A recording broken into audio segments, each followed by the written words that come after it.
어서오세요. 만만세의 속닥속닥입니다.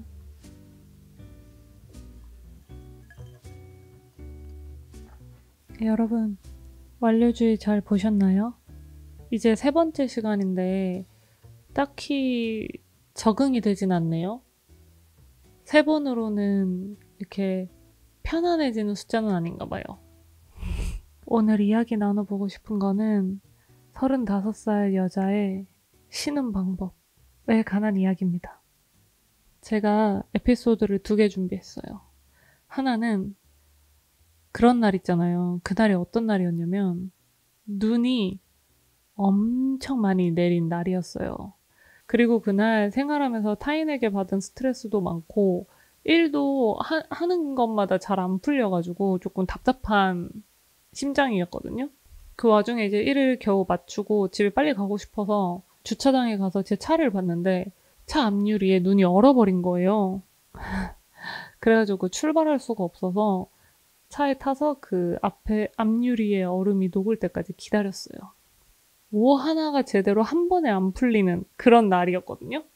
어쨌든 그 정도로 이렇게 짜증이 나는 날에 35살이 된 요즘에 저는 막 뭐가 잘 안 풀린다고 친구한테 전화해서 막 얘기하기도 귀찮고, 그리고 그 친구가 지금 어떤 상태인지 모르는 상태에서 갑자기 제가 부정적인 감정을 공유하는 게 조금 망설여져요. 그러니까 말해야 될 이유를 잘 모르겠는? 집에 도착해서도 현근님한테도 말할 힘이 없는 거예요. 그리고 뭔가 얘기하고 싶지 않았어. 어쨌든 잘 해내고 집에 돌아왔으니까. 근데 그래가지고 그날 딱 하고 싶었던 게 오자마자 메론을 쫙 깎아가지고 하몽을 위에 이렇게 탁 얹어서 딱 요렇게, 요거 제가 좋아하는 위스키. 제가 사실 술을 못 마셔요. 그래서 이거 위스키 아니고 유기농 하늘보리예요. 저는 위스키라고 부르거든요. 위스키 딱 따르고 그 다음에 메론에다가 하몽 딱 얹어가지고 혼자 되게 조용한 집에서 혼자 탁 먹는데 그냥 기분이 팍 풀리는 거예요. 와, 이게 30대 여자의 삶인가? 집에서 혼자 이렇게 저를 달래는 시간이 엄청 소중하더라고요. 언제든 소중했는데 요새 더 소중하다고 잘 느끼는 것 같아요.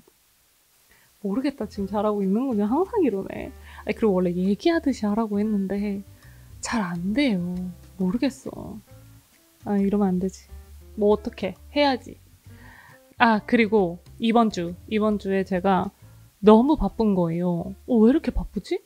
근데 약간 가짜 바쁨인 것 같기도 해. 왜냐면 뭐 때문에 바쁜지 잘 모르겠어. 눈에 안 보여. 뭔가 정리가 잘 안 된 상태인 거예요. 뭐 때문에 바쁜지 잘 모르겠으니까 내가 혹시 바쁜 척하고 있나? 가짜 바쁨인가? 이렇게 생각을 해서 정리를 하려면 일단 좀 비워내야 되니까 좀 쉬어야겠다라고 생각을 했어요. 근데 쉬는 방법을 모르겠는 거예요. 그냥 뭐 인스타그램 보면서 쉬어도 이거 보면 이거 북어이크해서 하면 재밌겠다. 아이디어로 발전시키면 좋겠다. 뭐 이런 식으로 자꾸 생각이 나고 갑자기 그런 생각하면서 내가 뭐 얼마나 중요한 일 한다고 이렇게 바쁘지? 이렇게 바쁜 척을 하지? 이런 생각하다가도 그럼 뭐 다른 거 뭐 할 건데? 뭐가 중요한데? 이렇게 질문만 가득한 거예요. 약간 인생이 항상 질문만 있고 답은 잘 없는 것 같아. 그래서 그냥 좋은 질문을 하자 정도로 저는 살고 있거든요. 아니, 이거 갑자기 어쨌든 얘기가 샜고. 아무튼 그래서 결국 또 챗 GPT를 찾아갔어요. 그러니까 챗 GPT한테 물어봤거든요. 내가 요새 쉬지를 못하는 것 같다. 그래서 쉬는 방법을 좀 알려달라. 이렇게 했는데 그 친구가 또 저를 너무 잘 알다 보니까 너무 방법을 잘 얘기해 주는 거예요. 여러 가지로. 근데 그 중에 하나가 일과 전혀 동떨어진 영화를 보는 건 어때? 이런 게 있었어요. 그래서 그래. 그동안 겨울에 어울리는 캐롤이라는 영화가 되게 보고 싶었으니까 그거 한번 봐야겠다 이렇게 생각을 해서 제 방에서 혼자 캐롤이라는 영화를 봤거든요. 확실히 그 영화가 진짜 잘 만든 영화인가 봐요. 너무 재밌어가지고 이제 재미라는 건 깔깔대면서 웃는 재미가 아니고 영상을 끝까지 보게 만드는 그 재미. 제가 되게 2시간 동안 몰입해서 볼 정도로 재미가 있었고 일단 영상미도 너무 예쁘고 그래가지고 2시간 동안 다른 생각 하나도 안 하고, 와, 정말 일주일 만에 머리가 딱 비어진 느낌이 딱 들면서 쉬었다. 이 느낌이 들더라고요. 그래서 어쩌면 이것이 영화? 아니면 예술의 존재 이유인가? 막 이런 생각도 하면서 되게 좋았어요. 그래서 그런 걸 겪으면서 다른 30대 분들은 어떻게 자신을 달래주시는지 궁금하기도 하고 지금 얘기하면서도 되게 궁금하긴 해요. 이게 제가 첫 번째로 공유해드리고 싶었던 얘기였고요. 두 번째는 요즘 제 삶에 그리고 저와 제 주변인들의 삶을 지배했던 단어가 있어요. 명랑함. 혹시 카카오톡에서 하는 빅5라고 심리검사 해보셨어요? 저는 이제 친구가 알려줘가지고 검사 결과 보면서 비교하고 막 이랬는데 다들 이제 그 메인 키워드들이 있거든요. 근데 저는 명랑함이 나온 거예요. 명랑 94점. 100점 만점에 94점. 근데 이제 한 10명 정도가 같이 했는데 명랑함이 저만 나왔어요. 그래가지고 그것 때문에 친구들이 저한테 명랑소녀라고 부르기 시작했는데 일주일 동안 친구들은 그거를 되게 신기해했는데 현근님은 이해 가는데? 선미는 행복의 가성비가 좋잖아. 이렇게 얘기를 한 적이 있어요. 그래서 현근님만 그게 이상하지 않다고 생각을 했다. 제가 처음으로 대본을 써왔거든요. 이게 대본을 보면서 하니까 오히려 말을 잘 못하겠어요. 제가 오늘 좀 뒤죽박죽으로 얘기를 해도 얘기를 다 하긴 하는 거니까 아니 이해해주지 마세요. 뭐 또 이해를 해달래? 이해해주지 마세요. 그냥 제가 반성하겠습니다. 그래서 저의 명랑함은 어디서 왔을까? 근데 제가 찾은 답변은 2가지가 있는데 하나는 저희 가족이 엄청 명랑해요. 엄마, 아빠, 동생 다 명랑해요. 그래서 이제 그런 환경적인 영향이 있다고 생각이 들었거든요. 예를 들어서 저희 집은 어릴 때부터 음악이 나오면 이렇게 춤을 추고 따라 부르고 이렇게 흥을 내는데 엄청 익숙해요. 저는 그래서 모든 집이 다 그런 줄 알았어요. 어렸을 때는. 아빠도 막 춤추고 엄마도 춤추고 제가 자료가 있으면은 오늘 같이 첨부할게요. 어릴 때부터 그거를 봐왔거든요.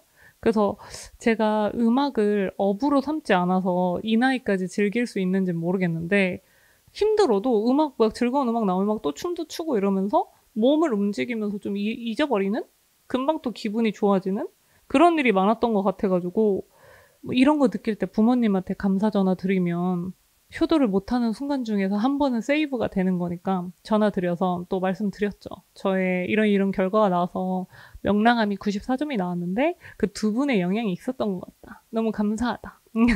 그게 되게 좋아하시더라고요. 제가 그런 말 잘 안 하는 K장녀라서.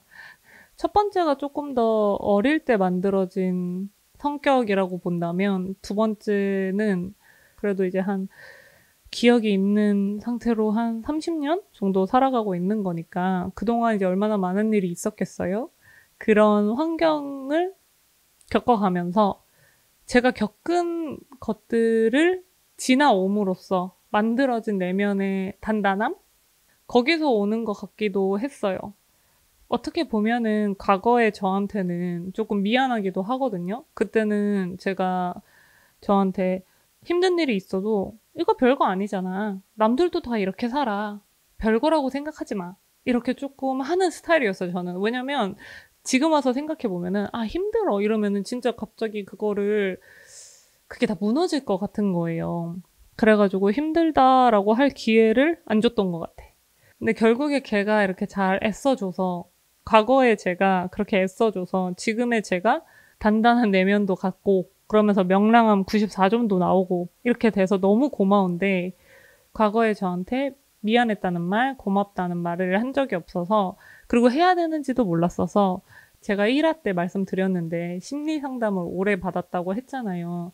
그때 처음으로 이제 했던 상담이 저의 어린 시절부터 지금까지를 쭉 돌아보면서 어떠한 일이 있었고 이런 걸 설명하는 시간을 가졌었는데 그때 선생님이 방을 이렇게 그려주신 다음에 어린 저를 그려놓고 이런 환경 속에서 이 아이가 어땠을 것 같아요? 막 이렇게 여쭤보면서 지금이라도 잘 버텨줘서 고맙다고 하면 좋을 것 같다고 해서 처음에는 막 에? 나 괜찮은데? 이렇게 생각을 했는데 그런 시간들을 조금 보내보니까 감정이 좀 정리가 되긴 하더라고요. 그러니까 제가 힘들었었다는 거를 인정하니까 오히려 더 나아진 것 같아요. 그때는 그거를 받아들이지 못했던 것 같기도 하고. 그래서 그런 거에서 오는 명랑함 94점인 것 같다. 얘기하다 길을 잃어가지고 무슨 얘기 하나 했어요. 근데 그랬다.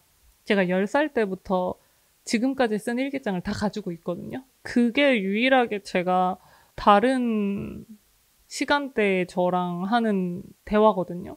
유일하게 그 일기를 보면서 그때 저하고 소통이 되는 느낌이 들어요. 뭔가 저는 그렇더라고요. 사진이나 영상보다도 뭔가 그때의 마음을 썼던 것들을 보면은 넌 그때 그랬구나. 나는 지금 이런데. 이렇게 조금 소통하는 느낌이 들어서 가끔 보는 거를 좋아하는데 요새 진짜 몇 년 동안은 통 못 봤고 한 2년 전에 봤을 때 저한테 되게 기억에 남는 게 12살인가 13살 때 제가 이렇게 좋은 날이 또 올까? 이런 얘기를 썼더라고요. 전 어릴 때부터 좀 시니컬했던 것 같아요. 근데 이거는 막 어떤 이유가 있는 게 아니고 기질적인 것도 있어요. 제가 봤을 때는 좀 제가 그런 타입이에요. 그래가지고 그거를 제가 한 33살 때 본 거니까 걔가 13살이니까 20년 뒤에 33살인 제가 너무 알려주고 싶은 거예요. 그 뒤에도 좋은 날은 몇 번 더 있었어. 이렇게. 그래가지고 그런 게 되게 재밌어요. 어쨌든 이제 마지막 얘기 할게요. 오늘 좀 뚝뚝 끊기는데 원래 할 얘기가 있어서 이 얘기는 꼭 해야 돼가지고 제가 올해는 도움이 되는 사람이고 싶거든요. 그래서 제가 6개월 동안 북어이크를 운영하면서 손님분들이, 주변 분들이 저에게 많이 해주신 질문을 추려봤어요. 첫 번째는 현근님과의 관계. 두 분은 어떻게 안 싸우세요? 이거를 진짜 제일 많이 물어보세요. 저희가 일을 같이 하니까 거의 24시간 같이 있는 거잖아요. 생활도 같이 하는데 일도 같이 하니까 어떻게 두 분은 안 싸우세요? 이걸 정말 많이 물어보시고 두 번째는 이제 영상 편집. 어떤 카메라 쓰세요? 어떤 프로그램 쓰세요? 뭐 영상 편집하실 때는 글부터 쓰세요? 아니면 뭐 이미지부터 작업하세요? 이런 것들. 그리고 세 번째가 제가 북어이크 릴스에 11화인가? 기복이 있는 사람은 어떻게 일할까? 그런 영상을 올린 적이 있어요. 근데 그거를 되게 공감해주신 분들이 꽤 있어서 손님분들 중에 그래서 그런 얘기도 해주시고 편지도 받은 적도 있고 그 영상에 보면 이런 내용이 있어요. 제가 기복이 있다 보니까 나는 왜 이렇게 쉽게 기분이 다운될까 이렇게 생각을 했는데 어느 날 현근님이 아니 선미는 쉽게 기분이 좋아지는 사람이야 이렇게 얘기를 해주니까 천재인데? 이런 생각이 드는 거예요. 거꾸로 생각해도 되는구나. 오르락 내리락 하는 거니까 나는 기분이 쉽게 떨어지기도 하지만 쉽게 업되기도 하는구나. 저의 생각을 바꾸게 하는 큰 포인트가 됐거든요. 그 뒤로는 기분이 다운돼도 나는 쉽게 기분이 좋아지는 사람이니까 이런 믿음이 있는 거예요. 좋아질 수 있는 방법도 몇 가지 터득해놨고 그래서 그런 거를 실행해 볼 수 있는 믿음이 있으니까 좋아질 거라는 믿음이 있으니까 그런 것들을 시도할 수 있는 힘이 생긴 거예요. 그 영상을 보고 자기도 공감한다고 이런 얘기 많이 들었어가지고 그래서 제가 기분이 다운됐을 때, 우울할 때, 무기력할 때 그럴 때 사용하는 저만의 방법을 조금 공유해드리고 싶어서 몇 개 적어왔어요. 사실 침대에서 벗어나는 것부터가 힘들면 가끔은 그냥 안 이겨도 돼요. 저도 돼. 그냥 그렇게 생각합니다. 저는 너무 막 이렇게 해야 돼 막 이렇게 생각하지 않으셨으면 좋겠어요. 제가 이제 생각한 거는 첫 번째는 작은 성취가 도움이 좀 되거든요. 쉽게 내가 완료할 수 있는 것들. 그거 중에 제일 좋은 게 설거지. 설거지를 해서 빨리 내 눈에 보이기도 하고 바로바로 완료가 되면은 조금 마음이 평온해진다고 해야 되나? 그래서 설거지 저는 좋고요. 제가 제일 많이 하는 거는 무조건 나가는 거예요. 사실 산책하기라고 하고 싶은데 무조건 나가기가 더 맞는 말인 것 같아요. 그냥 뭐 양치 뭐 씻고 이런 거 말고 그냥 무조건 나가요. 믿음으로. 나가서 햇빛 쬐면, 나가서 두 발로 걸으면, 나가서 좀 찬 공기 마시면 좋아진다.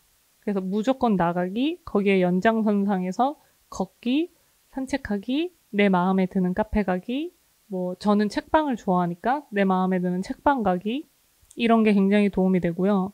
그 다음에 작은 일부터 스스로 결정하는 거. 이게 어떤 거냐면 자신의 자유의지로 결정하는 것들이 주는 긍정 효과가 있거든요. 예를 들어서 커피숍에 가서 내가 오늘 따뜻한 아메리카노가 먹고 싶은지 아이스 아메리카노가 먹고 싶은지 딱 고민한 다음에 탁 정해가지고 그걸 먹는 거예요. 이게 너무 별거 아닌 것 같은데 진짜 힘들 때는 도움이 돼요. 내가 내 의지로 뭔가 좀 한 것 같아. 그런 게 조금 좋아집니다. 그 다음에 두 번째는 조금 에너지가 있으면 아무따 아무것도 묻지도 따지지도 말고 15분 동안 작업을 합니다. 그러니까 예를 들어서 하고 싶은 것들이 있을 거 아니에요. 운동을 하고 싶다든지 저 같은 경우에 영상 편집을 하고 싶다든지 근데 그런 것들이 이제 무기력하면 미루게 되거든요. 근데 이제 산책 갔다 와서 조금 좋아졌어. 이랬을 때는 조금 에너지가 있을 때는 그냥 15분 해요. 어느새 집중해서 30분 가거든요. 만약에 안 되는 날이 있으면 그날은 그냥 안 되는 날이야. 그럼 일어섭니다, 저는. 마감 있으면 일어설 순 없죠. 저도 사람이니까요. 다음에도 한번 더 길게 얘기해보고 싶은 주제고 사람들하고 만나서도 저도 팁 같은 걸 얻어보고 싶은 주제예요. 이것은 기분이 다운될 때 다시 평온을 찾는 나만의 방법이랄까? 그냥 그런 거를 공유하는 것만으로도 나 같은 사람이 이렇게나 많네? 이렇게 생각하는 것만으로도 힘이 되니까요. 그래서 오늘 제가 말씀드린 방법들을 다 시도해 보실 필요는 없고 그냥 기분이 다운됐을 때 몇 가지 시도해 보시고 자신한테 잘 맞는 게 있으실 거예요.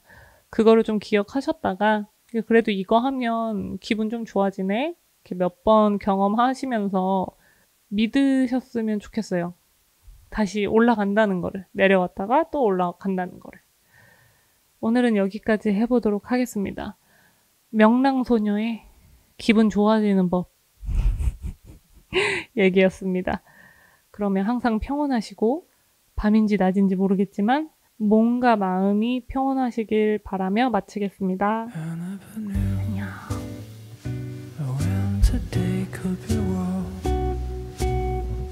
Until I find you until the stars